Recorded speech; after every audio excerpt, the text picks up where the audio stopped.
Alright, welcome back for episode 3 of A Link to the Past for the Super Nintendo. We've just beaten the Eastern Palace, which is the first dungeon in the game, and we're gonna go ahead and move on to the second one.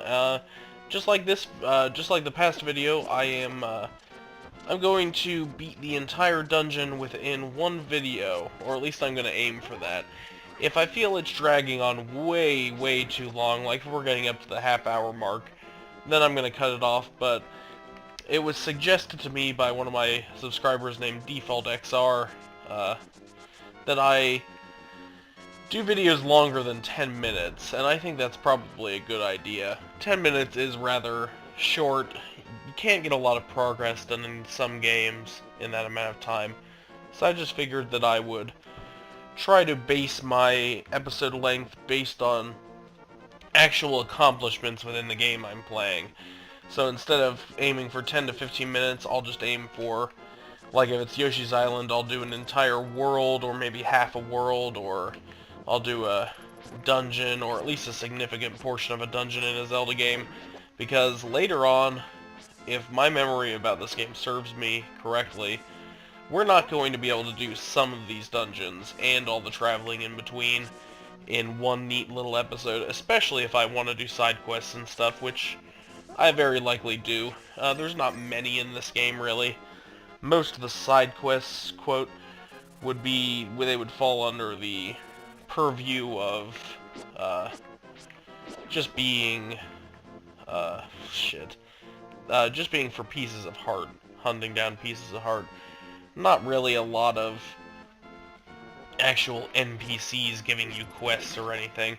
I just remembered that the second dungeon is not on Death Mountain, that's the third dungeon. I completely forgot about the desert dungeon, which, now that I've remembered that's the second dungeon, I'm confident in saying that I can complete that in one video. If it was Death Mountain, maybe not, but I know the desert mountain, or the desert, I know the desert dungeon quite well, and it's not very long. So we're going to use our newly minted Pegasus boots to go and get a special item from this library here. Dash into the wall there, into the bookcase, and we can pick up the Book of Medora, which is going to allow us to translate ancient Hylian texts that we would not be able to read. As far as I know, this is only used maybe 3 or 4 times in the entire game. It's not a very prominent item, which it's kind of a strange choice to make it take up an inventory slot. I feel like in a modern Zelda game, like one after this, Ocarina of Time and such, that would not be an actual usable item. It would just be in the background of your inventory, like, hey, you can use this, but we're not going to make you assign it to a slot or anything. But in A Link to the Past, they decided to assign it to a slot, have it be an actual usable item, despite the fact that, like I said, it's used to get into the second dungeon, and then I think the only other times are to translate certain stone tablets that give you magic powers. If there's another use for the Book of Medora, I don't remember it. Unlike in other Zelda games, you don't need to get a bomb bag. Just by having collected bombs and arrows, you have them. Unlike with arrows, though, you can use the bombs without another item, whereas for the arrows you need a bow, of course. This guy jumps out of the grass, and if we slash it beneath him as he lands, he's going to give us some rupees and call us a thief. Oh, it was a heart that time. I guess maybe he can have multiple different kinds of items in his possession. While we're here, we're going to stop by and set something up for later in the game. We're going to pull a switch in this little micro mini dungeon and get something for it. First, we're going to push these blocks in a way that gets us these bombs, because you can never have enough bombs, really. Sorry, I'm really trying not to cough, but it's just, I mean, I've been sick for so long, it's getting real old for me, so sometimes I just can't hold it in. I know that one of these will just make an explosion happen. Okay. Or no, I think it spawns more of those enemies. Those red rotating enemies I think are called anti-fairies. Because when they hit you, they're going to both cause damage and sap magic energy from your magic meter, which is just no good. These guys are assholes. Speaking of assholes, this guy with a bow. Just die already. I mean, what is he living for? He's an evil possessed guard who's been taken over by Aghanim. He doesn't have a life. He doesn't have a family. After all, there's only like one house in this game aside from Kakariko Village. And all the houses in Kakariko Village are filled. So where do the guards live? Do they live at the castle? There don't seem to be any living quarters there either. We're gonna pray to the gods using our Book of Medora with our bright pink hair shining in the sunlight of the desert. It's really weird. In the official artwork for this game, Link has brown hair, brownish hair like he does in most Zelda games. But in the actual sprite, it is very clearly hot pink. It's an interesting choice. But I can see why they never did it again. Hot pink hair is not marketable. Not in most senses. I guess, I mean, of course some anime characters have hot pink hair, but I guess especially in the United States, I would not consider anime to be exactly marketable. So, still fits the definition. And we didn't use our fairy last dungeon, so we still have that on hand. So, I'm going to try to make it so that if I do ever die, you're not going to actually have to watch me trek through the same things all over again. Because that would be quite boring, if you ask me. Like, yeah, it'd be a realistic portrayal of what it's like to play the game, but I mean, nobody's gonna have fun watching me do the same shit over and over again. And I'm good enough at this game that if I just pay some attention, I'm not gonna die all that often anyway.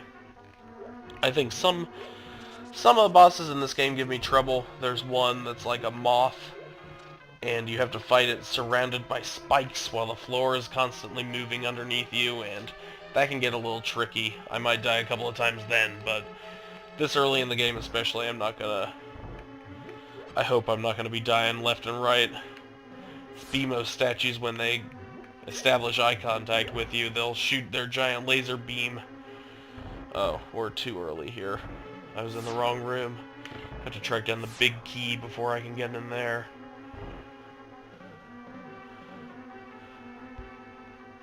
I've always wondered what those little pincer things are called. They're kind of like Zoras, but for sand. Because Zoras will just sit in the water and they'll shoot laser beams out of their mouths at you. These come out of the sand to do the same exact thing. I think if I go out here I can get a... No. Right? No, that's later on. I know that if you go out one of the outside exits you can get a piece of heart. I'm not sure if it's that exit or not, so we're not going to chance it for now. I can always go back and get it later. As you can see, I don't know my exact way around this. I mean, if I had just played this game, I would know. But at the same time, if I had just played this game before doing this Let's Play, I'd be bored. I don't want to do the same games over and over again. Why would I want to do that? So obviously there's a key that's eluding us here. And I think we can use the small key that we're going to be finding pretty soon. We can use that to get the big key, and we can use that to get the dungeon item, which I'll keep a secret for now. Aha. Gather this and go talk to our old pal Sahasrara. We have practically cellular communication with our telepathy. Why does everyone in this game have telepathy anyway? Why is that I mean, in later Zelda games, they never talk about people having telepathy. Zelda never uses telepathy anymore. But in this game, it's like everyone and their goddamn grandma has telepathy. Except Link. I guess he has the power to receive telepathy. Is that a power in itself? No, it's really only a power if you have the telepathy, I think. Well, yeah, because if you had to have a power to receive telepathy, then telepathy itself wouldn't be a very good power. Let's see how many times I can say the word telepathy in one video. That'll be fun for everyone. Oh yeah, look at that skillful dodge. We've already got the big key. The actual boss's lair, though, is not in this part of the dungeon. It's a weird little thing. This dungeon is actually separated into two miniature parts, and we're going to have to go outside and get to the second part. First, we need the dungeon item, though, in order to be able to get out there. I've never really seen much of a point to killing all the enemies. Just doesn't seem like an optimal strategy. I mean, you go around slashing everything, especially when you have such a weak sword. You're not going to get things done very quickly.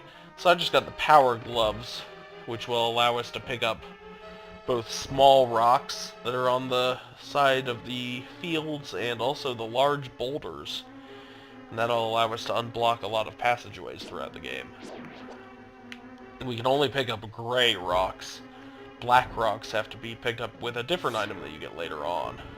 And I think there's just fairies in here, but yeah, might as well double check.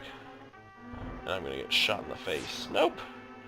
So we go outside here, and I'm glad I went ahead and saved that for after when we got the power gloves, because, I mean, saves us a trip. This vulture's gonna start spinning around us, and we already have half of a piece of heart. I'm sure a lot of other Let's Players and just general players would have a lot more than that by now, but as I've said in Yoshi's Island, I am not anything resembling a completionist when it comes to games. I just play at my own leisure and find secrets and items when I come across them, but otherwise I'm not anal about that kind of thing. Oh god, the infamous spinning tiles. Let's get the fuck out of here. There's some rooms in the game where those guys will just keep coming and coming, and the only way to get through the room is to wait for them to use themselves up, for there to be almost no tile left on the floor. Only then the door will open for you. Luckily that was not such a time.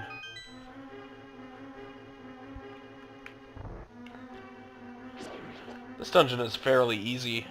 In fact, I'm having even less trouble with it than I anticipated I would. I figured, like, I was prepared for this to take more than one video for me to have to chop this in half, but man, I'm just breezing through here. I would be surprised if this was any longer than our last video, which I think turned out to be about 18 minutes when everything was said and done.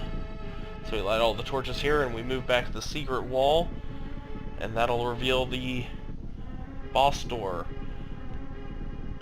If we can get this red guy off our asses. Might as well fill up on items here, get that extra heart in there. But this boss isn't too challenging. It's I want to say its name is Lanmola. It's a bunch of giant worms that leap out of the ground. As you see, they shoot dirt diagonally from their position as they fly out, so that'll hurt you. And also, of course, contact with them hurts. Gotta slash them in the head as they fly through the air. Kind of weird. The first two bosses in this game are just a horde of enemies. It's not just one singular boss. I wonder why that is. Maybe they figured that throwing a few weak-ish bosses at you would be easier than throwing one really strong boss at you right off the bat. Because a lot of games, or a lot of bosses later on in this game, like the moth one that I mentioned earlier, those can get surprisingly hard. Especially by modern Zelda standards. I'm not normally one to complain about modern Zelda games, but there's a problem with the more recent games just being way too easy. I think I recently replayed Wind Waker as the HD version for the Wii U. I'm one of the 5 people in the United States who owns a Wii U right now, and I recently replayed that, and I just breezed through that game. I don't know what it was, but I had less difficulty with that game than I've ever had with the Zelda game, so things just get way too easy, especially with combat.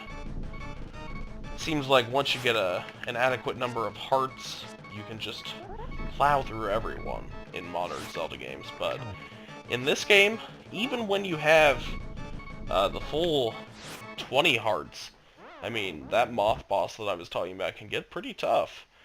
And we've actually died. So, lucky for you guys, like I said, I have a fairy on me, so you don't have to watch me go through that entire dungeon again. I wouldn't have had to redo anything, but I would have had to re-trek through. And I actually haven't saved. So I should probably save after this episode's over. And we finished that guy off. I wish we'd been able to do that without dying, but hey, at least we had a fairy on us. Now we have the Pendant of Wisdom, I believe, is the blue one? I might be wrong on that. The colors might be flipped. It's the Pendant of Power. Normally in Zelda games, green is Wisdom, or green is Courage, blue is Wisdom, and red is Power. But I guess in this that motif wasn't established quite yet. So, I mean, it's an early Zelda game. This was only the third one. And back then, I mean, they definitely weren't thinking about overarching mythology and story yet. They were still just looking to build a game. Once we get out of the desert here, away from these fucking vultures, we're gonna go ahead and call it an episode. And next time when we come back, we will climb Death Mountain, which will result in us having the third pendant already. I'm kind of going through this at a faster pace than I expected. First, we're going to go ahead and rob this guy. He tells us to check out a cave in East Hylia. I wonder if we can go do that yet. If we can, I might do that next episode, but since we've robbed this guy and we've completed the second dungeon, it's time to call it an episode. So, thanks for tuning in to episode 3. I am going to have more consistent uploads from now on because I'm going to record in batches like I'm doing today. These first 3 episodes have all been one big batch. I might even do a couple more and maybe some Yoshi's Island, so we're not going to have any more long stretches without videos, guys. I've got the plan under control. Thanks for tuning in, and I hope to see you next time. Bye.